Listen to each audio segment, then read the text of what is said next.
Hello अस्सलाम वालेकुम students. आज का हमारा टॉपिक है इम्पोर्टेंस ऑफ वाटर। तो इस टॉपिक में हम जानेंगे कि वाटर कितना ज़्यादा इम्पोर्टेंट है हमारी लाइफ के लिए। तो ये जैसा कि यहाँ पे पॉइंट है, पहले water is the medium of life. Medium of life से क्या मुराद है, यानी कि जो लाइफ है वो वाटर के बगैर हम कंसीडर ही नहीं कर सकते। आप लोगों ने देखा होगा जितने भी लोअर ऑर्गेनिजम्स हैं, जैसे कि एवोल्यूशन की अगर हम लोग बात करें तो जितने भी लोअर ऑर्गेनिजम्स हैं वो सारे के सारे हमें पानी में मिलते हैं। वहाँ से फिर जो है सबसे पहले वो वाले ऑर्गेनिजम्स जो इस अर्थ पर आए, टेरेस्ट्रियल एनवायरनमेंट में, खुश्की में आए, वो हैं आर्थ्रोपोड्स। ये सारे के सारे जो है आप क्लासिफिकेशन इसी जो है ग्रेड में पढ़ोगे। और चैप्टर नंबर 10 जो है आपका किंगडम एनिमल, उसके अंदर सारी की सारी डिस्क्रिप्शन है कि जितने भी टेरेस्ट्रियल ऑर्गेनिजम्स हैं वो सारे के सारे हमें पानी के ओरिजिनेशन से मिले थे। यानी कि हम ये कह सकते हैं कि लाइफ का जो आगाज़ है वो पानी के अंदर हुआ था, इसलिए हम इसको जो है वाटर को लाइफ का मीडियम कंसिडर करते हैं। और ये मुख्तलिफ ऑर्गेनिजम्स में ये वेरी करता है। 65 से 99% जो है ये मुख्तलिफ ऑर्गेनिजम्स में पाया जाता है। अगर हम बात करें हमारे सेल के अंदर होने वाले केमिकल रिएक्शंस में, तो वो सारे के सारे जितने भी केमिकल रिएक्शंस हैं वो एक्वस इन्वायरमेंट में होते हैं। एक्वस इन्वायरमेंट से मुराद ये है कि भाई वहाँ पर वाटर का जो है ज़्यादा रोल है, वाटर की प्रेजेंस में वो सारे के सारे केमिकल्स हो रहे होते हैं।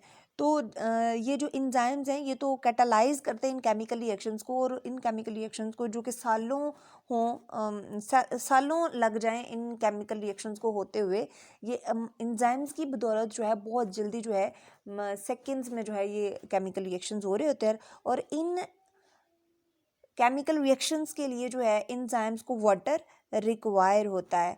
नेक्स्ट हम बात करेंगे यहाँ पर ह्यूमन टिश्यू के बारे में। तो ह्यूमन टिश्यूज़ में यहाँ पर ब्रेन की बात की जाए तो ये इसमें जो है भाई हमें 85% जो है वो वाटर रिक्वायर होता है। अगर बात करें हम बोन सेल्स की, तो बोन सेल्स के अंदर जो है हमें वो 20% वाटर रिक्वायर होता है। बात करेंगे सॉल्वेंट प्रॉपर्टीज़ की, तो पानी के अंदर सॉल्वेंट की प्रॉपर्टीज़ हैं वो इसलिए कि जितने भी पोलर कंपाउंड्स हैं वो सारे के सारे हम वाटर के अंदर हल कर सकते हैं। ठीक है, उसके बाद अगर बात करें यहाँ पर नॉन पोलर कंपाउंड्स की, तो जितने भी नॉन पोलर कंपाउंड्स हैं वो पानी के अंदर हल नहीं हो सकते। और इसके अंदर जो है हम डिफरेंट किस्म की प्रोटीन्स ले लेते हैं, मैक्रोमोलिक्यूल्स की बात के लिए, क्योंकि ये पानी के अंदर हल नहीं होते, इसलिए जो है ये जितने भी हमारे पास स्ट्रक्चर्स हैं, सेल के बेसिक स्ट्रक्चर्स हैं, वो सारे के सारे प्रोटीन्स, कार्बोहाइड्रेट्स और फैट्स वगैरह जो है वो बना रहे होते हैं। ठीक है, तो नेक्स्ट हम बात करेंगे आयनिक कंपाउंड्स की।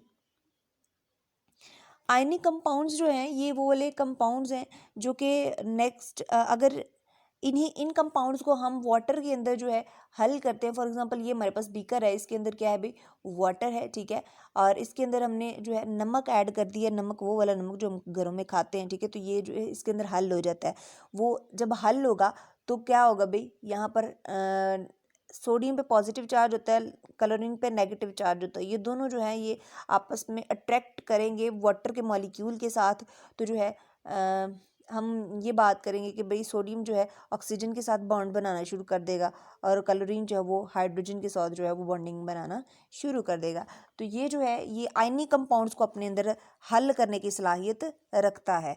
नेक्स्ट अगर हम बात करें इसकी हीट ऑफ वेपराइजेशन की, तो पहला पॉइंट है भाई water absorbs much heat as it changes from liquid to gas. यानी कि जब पानी जो है ये गैस में चेंज होता है, यानी कि वाटर वेपर्स में, बुखारात में चेंज होता है, तो इसके लिए ये बहुत ज़्यादा हीट को क्या करता है भाई, एब्जॉर्ब करता है। ठीक है, तो ऐसा तो नहीं कि ठंड में पानी पड़ा हुआ तो ये जो है भाई वेपराइजेशन हो रही है, ऐसा कुछ नहीं होता।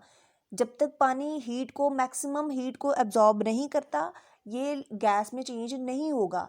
तो हीट ऑफ वेपोराइजेशन जो है यहाँ पर बताई गई है कि भाई कैलोरीज में जो है ये जो है एब्जॉर्ब होती है। अगर बात की जाए यहाँ पर हीट ऑफ वेपोराइजेशन की, तो क्या है भाई, heat of vaporization is expressed as calories absorbed per gram वेपोराइज्ड। ठीक है, तो यानी कि हम ये कह सकते हैं कि 1 ग्राम जो है वाटर को रिक्वायर होती है 1 calorie for its changing from liquid to gas. तो यहाँ पर स्पेसिफिक हीट ऑफ वेपोराइजेशन जो है ये बड़ा इंपॉर्टेंट एमसीक्यू बन रहा है, ये आप लोग जो है इसको नोट कर लें कि जो है 574 किलो कैलोरीज चाहिए होती हैं 1 किलोग्राम पानी को जो है वो वेपर्स में चेंज करने के लिए। तो अगर हम बात करें 1 किलो कैलोरी की, तो ये कितने 1 किलो कैलोरी जो है ये कितनी कैलोरीज के जो है बराबर होती है भाई, 1000 कैलोरीज हूँ तो 1 किलो कैलोरी बनती है। तो यहाँ पर तो क्या है भाई, 574 किलो कैलोरीज हों तो 1 किलो पानी जो है वो वेपर्स में चेंज हो सकता है।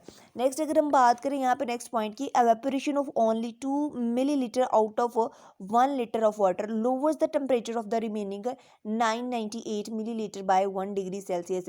यानी कि सिंपल सी बात है कि भाई अगर 2 मिलीलीटर अगर हम वाटर को जो है कम कर दें तो ये 2 मिलीलीटर वाटर जो है वेपराइजेशन में चेंज होगा और उसके लिए जो है हमें 1 डिग्री सेल्सियस जो है वो क्या हो भाई उतना ही 1 डिग्री सेल्सियस से इसकी हीट क्या हो जाएगी, कम हो जाएगी। फॉर एग्जांपल यहाँ पर हमारे पास 998 ml दिया हुआ है ना, तो यहाँ पर हमारे पास क्या था 1000 ml वाटर था, ठीक है। तो अगर हम इसके लिए जो है फॉर एग्जांपल इसको हमने बॉयल करने के लिए हमने जितनी भी डिग्री सेल्सियस जो है कितने डिग्री से हमारे पास जो है 90 डिग्री जो है ये फ़र्ज़ कर लेना 90 डिग्री सेल्सियस जो है हमें ये हीट चाहिए थी इसको बॉयल करने के लिए। तो जैसे ही जो है इसमें से 2 बॉयल होने के बाद 2 ml जो है कम हुआ तो हमारे पास 1000 में से जो है कितना रह गया, 998 ml रह गया, ठीक है। तो 90 में से जो है 1 कैलोरी जो है 1 डिग्री सेल्सियस जो है ये यहाँ पर यूटिलाइज हो गई है। तो हम ये कह सकते हैं कि इसका जो है हमारे पास जो है 89 जो है डिग्री सेल्सियस हम इसको यहाँ पर देखेंगे, यानी कि इसका टेम्परेचर 1 डिग्री सेल्सियस से कम हो जाएगा।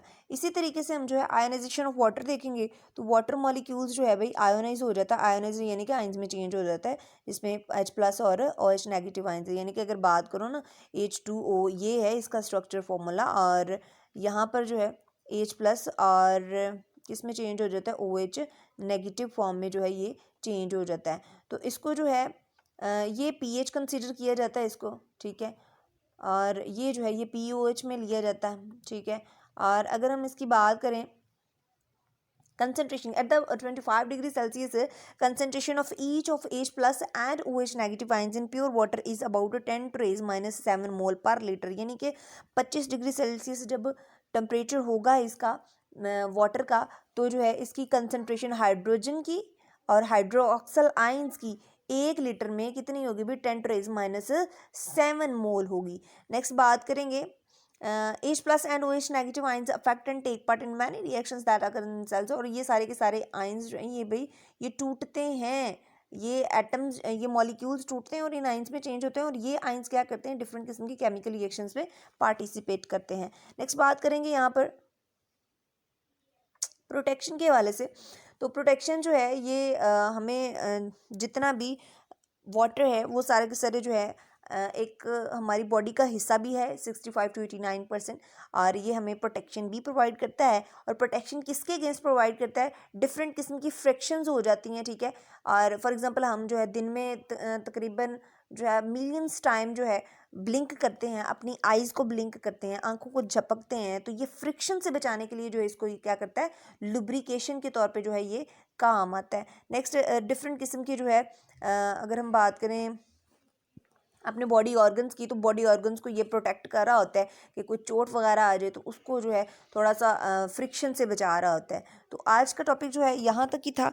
नेक्स्ट हम बात करेंगे नेक्स्ट टॉपिक में कार्बोहाइड्रेट्स के बारे में, कि कार्बोहाइड्रेट्स जो हैं किस लिहाज से जो है इम्पोर्टेंट है हमारी लाइफ के अंदर।